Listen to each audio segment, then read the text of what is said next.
Chile, México y Argentina reflejan los mismos problemas generales que tenemos en América Latina. Por un lado, la tendencia a la privatización de recursos naturales, el avance de la industria extractivista, la presencia de modelos de desarrollo agrícola no pertinente con las condiciones ambientales, la eliminación masiva de zonas de producción de oxígeno, de sustento de la biodiversidad, de garantía de la calidad ambiental por zonas de manejo intensivo que terminan generando riquezas, pero empobreciendo significativamente ambientalmente y consecuentemente socialmente a las poblaciones de estos países. ¿Cuál es la diferencia? Mientras en Argentina las primeras medidas de Milei estuvieron dirigidas a desregular, por ejemplo, las acciones que hay sobre el sector minero, a quitar controles o a eliminar el financiamiento para la protección del bosque nativo e incluso casi a celebrar, entre comillas, el incendio de más de 800 kilómetros cuadrados o la destrucción de más de 600 kilómetros cuadrados. Si usted lo suma junto, estamos hablando de 1.400, 1.500 kilómetros cuadrados de territorio destruido por los incendios o por modelos de intervención que además,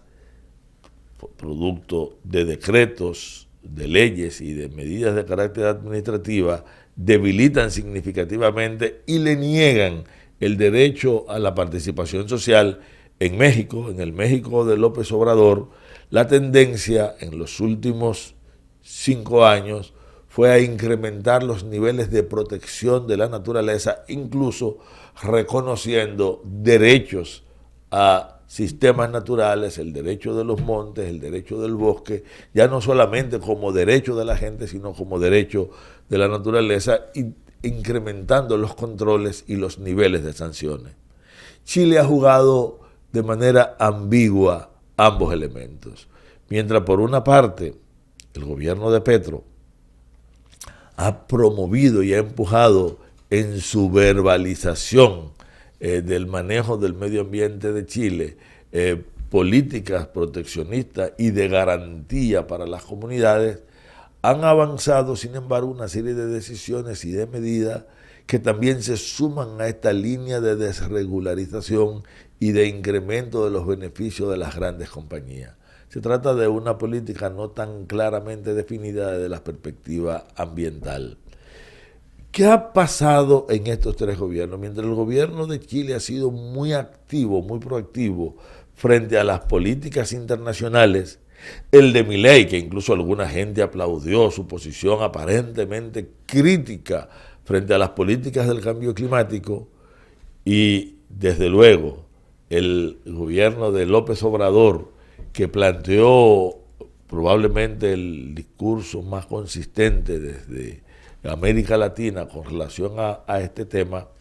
estos gobiernos, ¿en qué se diferencian? Por un lado, profundamente negacionista del cambio climático, asumiendo el discurso de la ultraderecha mundial, sobre todo de la ultraderecha norteamericana, y el servicio que generan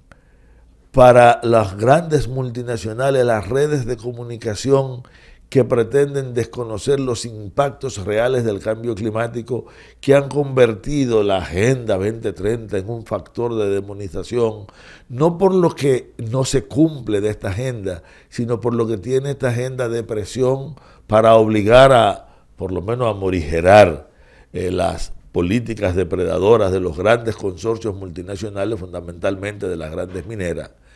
En Chile, esta posición ha sido mucho más definida y ha habido una coherencia entre la crítica internacional y el empuje de políticas internas, fundamentalmente alrededor de la necesidad de modificar la matriz energética o alrededor de que la carga económica de los grandes contaminantes sea proporcional no solamente al nivel de contaminación que generan, sino a los niveles de beneficio que obtienen por parte de esta actividad. En el caso de México, la posición de México sobre el problema del cambio climático y las políticas globales obligó a replantear la relación entre el denominado mundo desarrollado, entre los grandes países contaminantes y los países convertidos en víctimas, y ha planteado la necesidad de revisar todas las políticas de financiamiento, los flujos de recursos para garantizar que las corrientes que van desde los países empobrecidos, producto del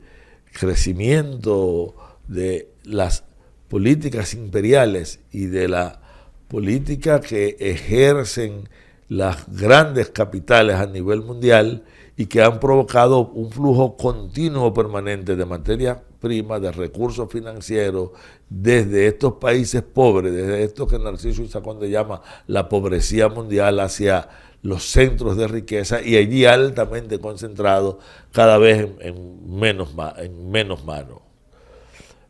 Por lo tanto, fíjense cómo de repente el debate de lo ambiental nos lleva al debate no solamente de los modelos de desarrollo, sino quién se está apropiando de los grandes beneficios que generan los grandes modelos y quién está siendo el gran perjudicado. Y aquí viene la otra gran diferencia. Mientras el abordaje del tema ambiental en el caso de Argentina ha ido por quitar impuestos, regulaciones y, digamos, el ojo vigilante de la sociedad sobre las actividades económicas productivas, fundamentalmente sobre la actividad minera, y ha permitido además la apropiación privada de enormes recursos públicos, en Chile se ha llamado a reforzar la atención sobre estas actividades, pero seguimos con un enorme vacío para concretizar el derecho de las poblaciones como un derecho concreto tutelado de manera directa por el Estado, y la timidez con la que se ha actuado ha permitido que el modelo que se está denunciando y el que supuestamente se está enfrentando no solamente se refuerce, se amplíe, sino que cree nuevos espacios. En México ha habido un esfuerzo por ajustar estas políticas, ajustarla a un discurso que es ambiguo, porque sin ir a una confrontación directa con el poder en tanto poder, está planteando ponerle límites y normas tanto a los impactos ambientales como a los mecanismos de recuperación económica de las pérdidas que implica la degradación del capital natural para México, y de garantizar que además haya un reconocimiento de los derechos ambientales que, ojo, tanto en Chile como en México como en Argentina existían en su constitución, existían en sus normativas. En el caso de Argentina, una parte de estos derechos han sido conjurados. Sin embargo, en Chile, donde han sido ampliados, y en México, el nivel de cumplimiento todavía sigue teniendo mucho de retórico. Por lo tanto, al hacer esta comparación entre tres países, alguien diría, bueno, ¿y qué pasa con países como Venezuela, o qué pasa con Uruguay? ¿Qué ocurre con Brasil? En sentido general, para toda América Latina, los conflictos ambientales tienen dos caras posibles. O un conflicto llevado en función de lo concreto y de las políticas públicas locales, o conflictos que tienen que ver con las decisiones, las políticas, los grandes lineamientos de carácter internacionales que, independientemente del, sigo refiriéndome a su trama discursiva, lo que realmente ocurre en cada lugar no se parece en lo absoluto. Así es que desde Tiro el Blanco, donde seguiremos tocando este tema en la próxima sección, llamamos la atención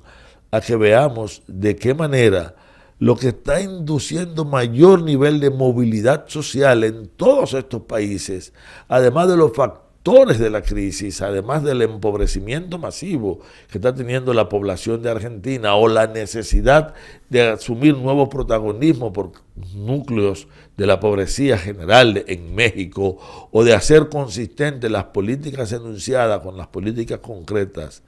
en Chile. Lo que ocurre en toda América Latina es que hay un desplazamiento